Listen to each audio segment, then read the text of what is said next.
it's Jasmine, and today I am going to be filming my March hits and misses. I am still wearing this damn sweater.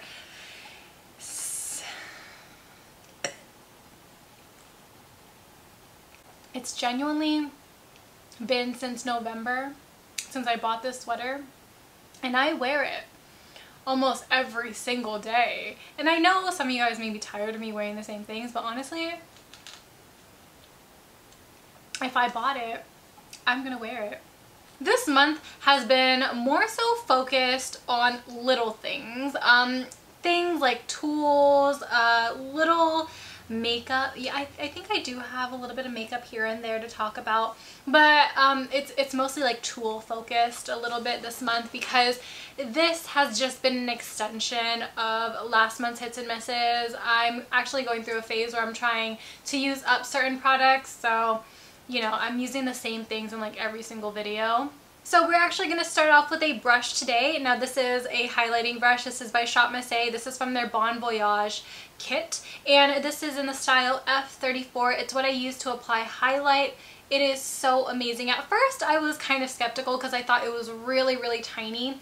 But the real reason why I'm actually loving this is because I'm using it hand in hand with the ShopMissA Powlighter. Now if you've ever used this, it is so intense, and if you apply it with a big brush, it gets out of hand real quick because it is a loose powder highlight. So using it with a small brush makes sense. And I'm in the shade Astro with the highlight. So stunning, so pretty. I think another shade that works for me is Galactic. I think that's the other name, but Astro by far is my favorite shade out of all of the ones that they offer, and these two together are a match made in heaven. Another highlight that I have been absolutely loving, I mean, it was a favorite of mine in 2018, but I spent maybe a few months off of it, and I recently went back into it because I was cleaning up my makeup and I found it again, and of course I had to use it. It's the Real Her Keep Going highlight. She doesn't look all that, you know, the packaging is great and all that, but really, no, I don't hear anybody talk about her highlights. So I went back into it. Still blinding, still amazing. I have used it a lot in tutorials, so if you're wondering about that, I'll definitely have it. I used it in my ColourPop series. If you watch that, that's the highlight I was wearing throughout like the whole week. It's just been such an amazing highlight to wear with any look. And by the way, it's not chunky, it's not glittery. The Powlighter can get a little glittery and chunky if you apply too much, which is why I recommend the small brush, because you have more precision with it. The Real Her highlight, it does look a little textured when you are like using it. Let me get up close and personal. So you can see here it just looks very chunky inside the pan. Honestly, it doesn't look like that on the skin. It looks very smooth, very wet, and very blinding.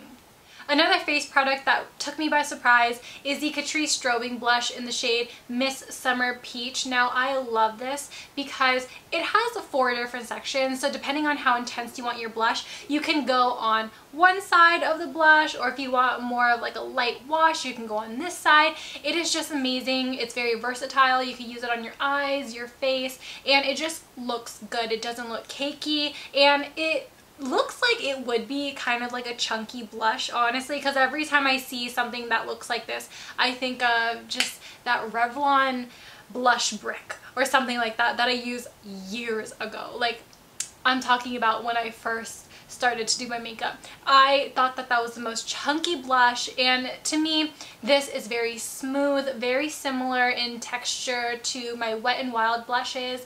I know the name says strobing blush, so you're thinking it's a shiny blush. Not at all. It just gives the cheek a very healthy glow. So I don't know if you guys remembered my review on testing the drugstore setting sprays, but for some reason I have been going back to the Wet n Wild Rose spray in particular. I think I'm growing accustomed to the scent because now I'm obsessed with it. I think now, for some weird reason, I'm living for floral scents. I'm using my jasmine oil for my diffuser in the room, and I don't know, maybe I'm just so sprung on spring. I don't know what's happening, but this one smells absolutely amazing. It makes the skin look so fresh, so hydrated, doesn't make you look too dewy or oily, and it just works really well. It's very refreshing and I like it. This month I actually used up all of my Yes To eye cream. You know I love that stuff. It's my second time using up a whole bottle, and I decided, you know what, I'm gonna go ahead and try a different eye cream. So here I have the Anti-Aging and Firming Eye Cream by GlamByKarlee Cosmetics. I have been wanting to try this, and I thought, you know, this is a very small tub of eye cream and I could probably go through it really fast. But it was so surprising because it's all compact in here. It's not like a cream or a moisturizer. It's like a compact oil. I don't know. I know that sounds really unappealing, but it really does help hydrate the under eyes. And I believe it has like Frankinese oil, which is also really good for the skin. This stuff is amazing. I highly recommend that you try it. It's around like $3 or $4. I can't remember, but such an affordable eye cream, and it really does hydrate the under eyes. This past winter has been so brutal, especially on my skin. It has just been feeling so dry, and there has been a time where I put this literally all over my face and my face felt absolutely great the next day. This month, I'm just gonna be honest, there was just a lot of ShopMissA favorites that I discovered, and one of them is their new Mochi blender. So amazing. I think that I am slowly falling in love with this. This is coming to a close tie with my Paw Paw Charity Sponge. This one has a little bit more resistance to it, and it just is so easy, so fluffy, so marshmallowy, and so easy to clean. It's crazy. I love that. I love the shape. I love the cut of it. Everything about this sponge, I want to buy like 10. And also, I believe this one is part of the A+ collection, so a portion of this does get donated to children in need, schools, all that stuff. So I am so here for it, and I do really like this. I don't know which one's my favorite. This one's like coming as like a close second to my Paw Paw Charity one. I still have to say Paw Paw is still my number one. This is gonna be, you know, that one's gonna be hard to beat, but this is good. This is really good, and I'm so happy that they actually launched this. For some weird reason, I have been getting a lot of questions about ShopMissA lashes and which ones are my favorite styles. So I'm going to break it down here because I have been wearing these 4 styles non-stop this past month, and you guys could probably see that in my ColourPop series. I have really been loving, I keep them in these cases. I get this one from Daiso, and this one is by Lash Kitty. My favorites are right here, the top ones, which are Carlene. The bottom ones here are Jackie. And then for this case, I keep the middle one, Brianna, and then the bottom one, Gaia. I love those 4. If you want to see a whole try on, I have a whole video dedicated to me trying on all of their lashes. So I will have that link somewhere in the video, but those 4 are my top dogs, my top picks. And I know I said I really liked Vanessa, but for some weird reason, I felt like Vanessa was only worn exclusively for the days where I want my lashes to really make a statement. All the lashes that I mentioned right now, Carlene, Jackie, Brianna, and Gaia, those ones are all great for regular days like this. You could just pop it on and it'll complete the look as opposed to, you know, focusing and honing in on the lashes. I don't know if that makes sense, but those ones are really nice, really pretty, and I feel like they are like natural to like semi-glam. For my last favorite, this is the Sigma Dry and Shape Spa Cleanser Brush Mat and holder. I don't really know how to describe this, but pretty much you can detach the top and bottom and use the inner portion to clean your brushes, and I love that. And then you could just put it back together. They have holders for your big brushes and then holders on the inside for your smaller brushes. I don't really use the inside because it is so hard to get my brushes in there for some weird reason, but the outside is where it's at. I love it so much, and at first I didn't really like it, if I'm being honest. I mean, Sigma did send it to me, and it wasn't something that I would have gone out to purchase on my own. So when they did send it, I was like, okay, well, let's just see how it goes. So I've been using it for maybe 2 months, and I'm finally deciding that I do like it because I keep going back to it as opposed to my mat. So this month I actually only had one miss. Very surprising, only one miss for the entire month of March. But honestly, I have to be 100%.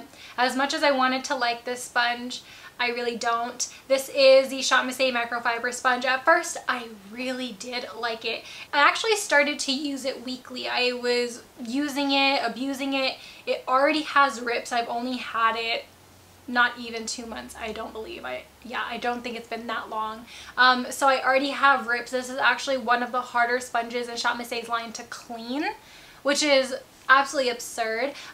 So it's hard to clean. It has rips already on the side.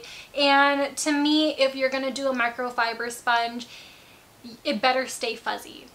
That's all I gotta say. It has to stay fuzzy. This to me is just now very porous, and you guys kind of know how I feel about porous sponges. I just feel like they leave the skin looking really ugly. It just makes your foundation not go on as smooth. So if I compare this with the one from Juno & Co, this one's dirty, but let me just show you real quick.